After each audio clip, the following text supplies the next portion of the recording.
What's up, everyone? Welcome back to After the Storm. This is the Canes game review for game number 33 of the season, a 4-3 overtime loss to the Florida Panthers.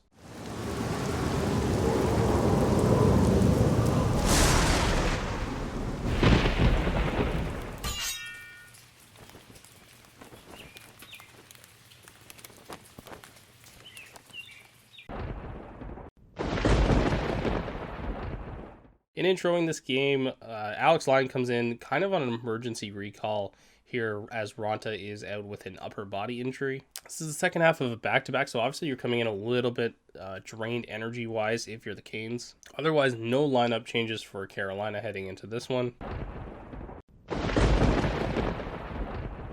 First period kicks off and not well. First play of the game, Huberdeau comes in, feeds Anthony Duclair. He snipes at reverse that. That was overtime. I got this mixed up.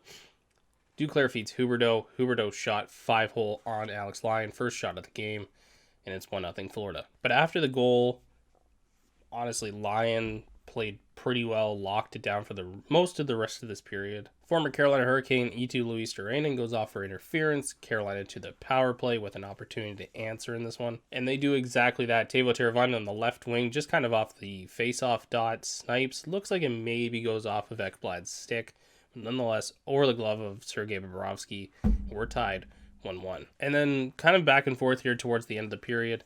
Jarvis had a nice spinning backhand chance that kind of handcuffed Bobrovsky. And then at the other end, a broken play that actually kind of a bouncing puck that finds its way to Owen Tippett. He's on a breakaway in all alone on Alex Lyon, and he just loses the puck. And then on a 2-on-1, Carter Verhaeghe shooting the puck, and, Slavin plays it right here.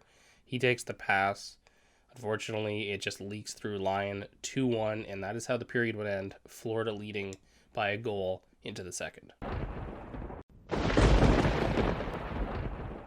And opening up the second period, Maxim Mammon comes in, dekes out Alex Lyon, and just can't tuck the puck in. And almost immediately after, Carter Verhaeghe comes down, snipes on Alex Lyon. It's a 3-1 game, and it kind of feels out of reach at this point. But Gabriel Carlson goes off for tripping, sending Carolina back to the power play. But nothing on this one. Florida kills it off pretty easily. And shortly after that, a face-off win by Stahl, I believe. Nice one back to the point. Pesce over to Shea, a one-timer clean through Bobrovsky.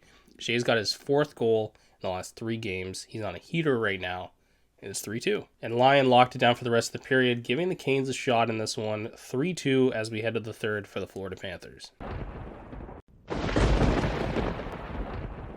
And as the third period would open up, Jordan Stahl, fed down low by Nino Niederreiter, hits the crossbar.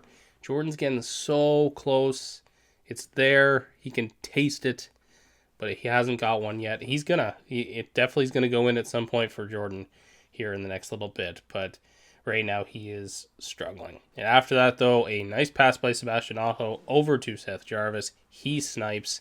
We got a tie game, 3-3. Pesce heads off for interference, sending Florida to their first power play of the game. Lyon a big stop on an Anthony Duclair one-timer, and Carolina kills off their 28th consecutive penalty. Radko Gudas goes off for delay of game. Carolina another chance on the power play. Maybe they're going to get back to form on this one, but nothing really on this one at all. It was unfortunate. The Florida Panthers are a terrific defensive team, and in this one, they were pretty damn good. Stahl goes off for an interference call, sending Florida to their second power play of the game, and I saw a lot of complaints online about how weak of a call this was. And while the call itself is kind of weak, it's really what happens in the previous aspects of the shift that led to it. And that was like Stahl did this 2 or 3 times on the way up the ice alone on Florida players, and I think the refs had just had enough of it. So Stahl to the box, Florida to their second power play of the game. And on this power play, a player that just absolutely is useless against the Carolina Hurricanes, Frank Vatrano. Honestly, every time we played them last year, as frustrating as playing Florida was, I swear Frank Vatrano was in the box all the time against Carolina. And this is all he really did in this game. And Vatrano on this play just completely interferes with Jacob Slavin for no real reason. we head to some 4-on-4 hockey. And about 10 seconds later, Jordan Staal hops out of the box, Carolina to their 4th power play. Lyon has to make a big stop on E2 Luis Durainen and on a 2-on-1. And on the power play, a 2-on-1 opportunity for the Florida Panthers. Andrei Svechnikov gets back just in time. Some credit has to go to D'Angelo on this play too, because he kind of wavered, didn't really commit, giving enough time for Andre to get into the play. But Andre dives like Superman through, gets the stick on it, deflects the puck away. No opportunity for what might have been a sure goal. Florida kills off the penalty, and that does it for regulation. We head to overtime, 3-3.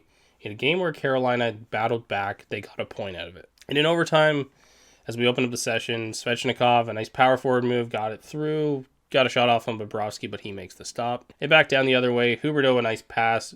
Duclair, kind of against the grain, finds a way to cut back, gets it past Alex Lyon. 4-3. Game-winning goal for Anthony Duclair in overtime. And that would do it for this one. I think let's go ahead and address. I thought personally starting Lyon here was a bad move. I think you've got 3 days off before you play Philly, and Lyon's old team is Philly. And I don't know if it would have been that bad if you were to just start Anderson back-to-back games, because he would have had an extended time off, not going to play the Philly game. I thought it would have made more sense here to go with Anderson. And I know that Florida's not in our division anymore, and the points against them don't matter as much as the points against Philly per se. But for me, Florida is a team that we have to measure ourselves up against this season. Same with Tampa. And honestly, I think you kind of need to start Anderson in this game to really do that, because especially how badly they were embarrassed in the first matchup between these two teams. But nevertheless, second half of a back-to-back, basically emergency recall of a goaltender, and you get a point out of it. So consider it a win. So let's get into some player analysis.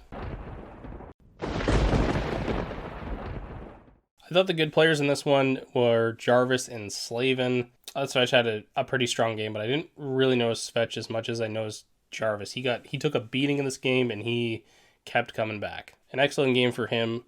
And the other one was Slavin. He just had a strong defensive game.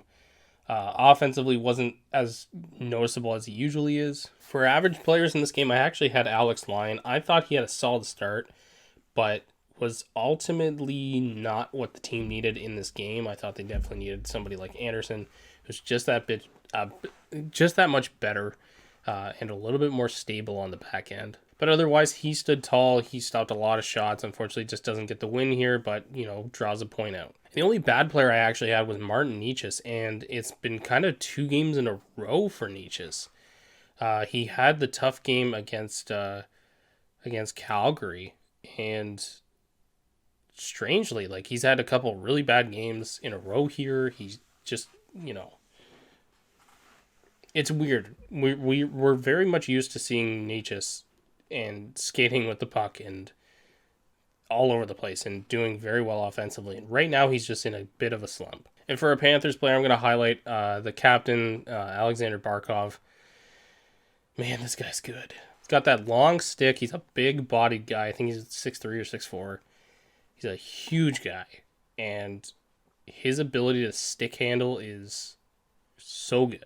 There's a few plays in this game where he's just back and forth and, weaving in between like nothing.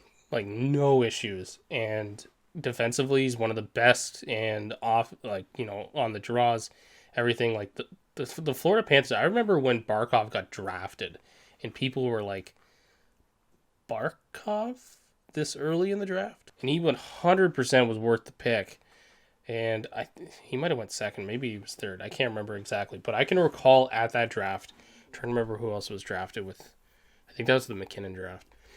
But I can totally remember Barkov getting drafted and people being like, he's probably a 6 or a 7 instead of, here at 3.